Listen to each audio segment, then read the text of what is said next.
In the first 4 months of the year, more than 1,800 of the country's beef and dairy herds were recorded as having new infections of TB.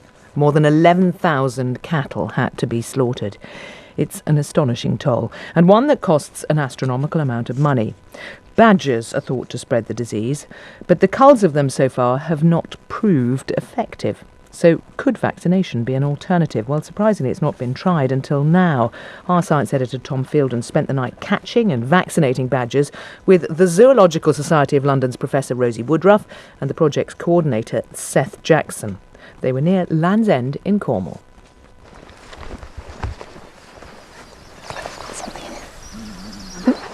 We've arrived at some traps. Seth's seen a badger in a trap. I'm just going to go and check. 2 badgers in one trap. Okay.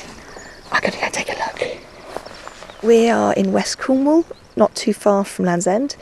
And what we're doing here is a project which is trying to explore the role that badger vaccination might play in controlling bovine tuberculosis in cattle. Okay, I think I'm going to knock these two out. This is a chronically TB-affected area. Farmers experiencing some real serious problems from TB, and this area has been a TB hotspot for as long as there has been such a thing. So the farmers here have been living with TB for generations. So what are we actually going to be doing tonight, this morning? So these very early mornings at dawn, we've had badger traps set overnight. Those badgers will be vaccinated against bovine TB. We will also anaesthetise them and take some blood samples so we can test whether the vaccine is having an effect in reducing TB within this badger population. They always go, for some reason they always seem to go to sleep right in the very back of the trap. So we always end up having to lie down in a bed of nettles to get them out. Ooh. So we try to minimise the stress to the badgers, so we work on them right at the site where we captured them. We never take them anywhere. So this is a young male. So we clip some fur to expose the blood vessel, and then we can hold it off to let it fill up nicely with blood. Put in the needle just like you would have at a visit to the doctor. Just the same sort of tubes. So I'll weigh and measure him and then I'll put him back in his trap. What we're trying to do is to see whether we can take a population like this where TB is rife and turn it into an area where there's less TB or even no TB ultimately in the badger population. And the point being, it's one thing to vaccinate badgers where there is no disease, and then presumably there won't be any in the future, but it's this point of whether you can start to clean up within an existing population where there is extensive disease. That's right, exactly. Condition of teeth is good. Tooth wear is 1.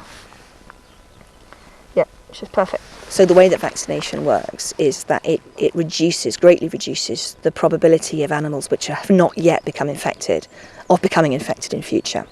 So it doesn't take away the animals which are infected, but it reduces their ability to give disease to others.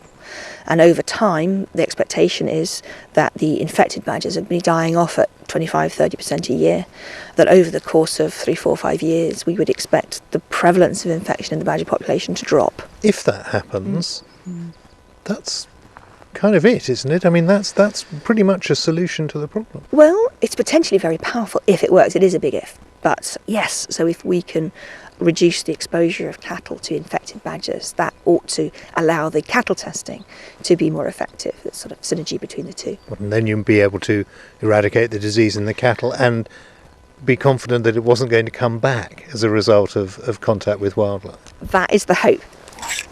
So I estimated 8 kilos. She is 8.2. So good day. Yeah, pretty good day. Yes, we vaccinated 6 badgers this morning. Blood sampled them all. So we retrieved a GPS collar from one of our animals that we've been following for a while. So yeah, we've done really well. You're pretty happy? Yeah, I'm pretty happy. I mean, 6 is kind of an average morning. I mean, sometimes we have a lot more, but 6 is pretty good.